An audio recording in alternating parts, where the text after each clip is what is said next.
What's the boldest thing you ever did to survive your own family? In my house, there was one law above all others. I couldn't get medical help without my older sister Marlo's approval. She was the sensible one. I was the attention seeker. Those labels were assigned when we were kids and never once revisited. I have a severe nut allergy, the kind that can kill in minutes. My EpiPens, all of them, stayed locked in a cabinet only my parents and Marlo could open. Because when we were 12, she claimed I'd faked a reaction to get out of a family trip. I hadn't, but Marlo said so, and it became gospel. After that, every swelling lip and closing throat had to be confirmed by her before anyone would move. The night it happened, we were setting up for Marlo's graduation party. Someone had brought a tray of pastries, and I felt it start almost immediately. The tingling, the itch crawling up my throat, the tightness. I told my mother I'd eaten something with nuts and needed my EpiPen. She looked at Marlo, who was fixing her hair for photos. Marlo, does your sister actually need it, or is she doing the thing? Marlo didn't turn around. She's fine. She just wants tonight to be about her. You heard her, Mom said, and went back to arranging the cake. My throat was narrowing. I asked again, my voice going strange and thick. My father appeared, exasperated. What's the rule when you say you're sick? Ask Marlo, I wheezed. And what did she say? Marlo sighed. God, can you not ruin my one day? My face was swelling.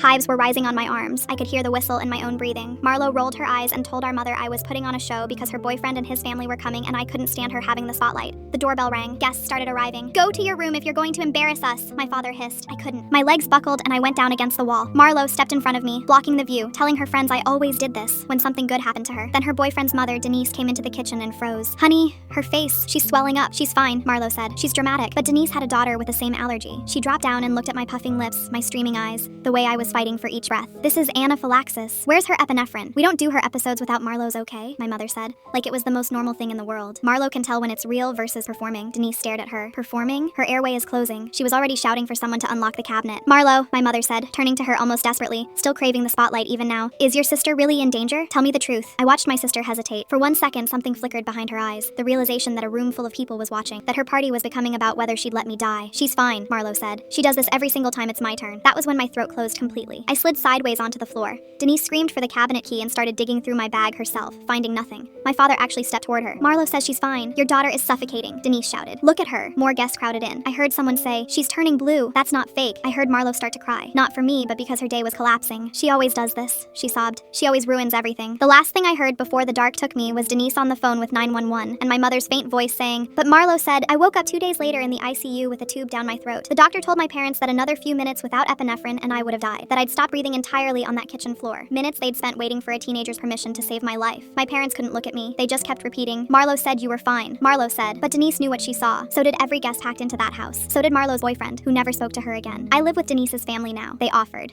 And after the investigation, the court agreed it was best. I carry my own EpiPens, 2 of them in my own bag, and no one ever again gets to decide whether I'm allowed to stay alive.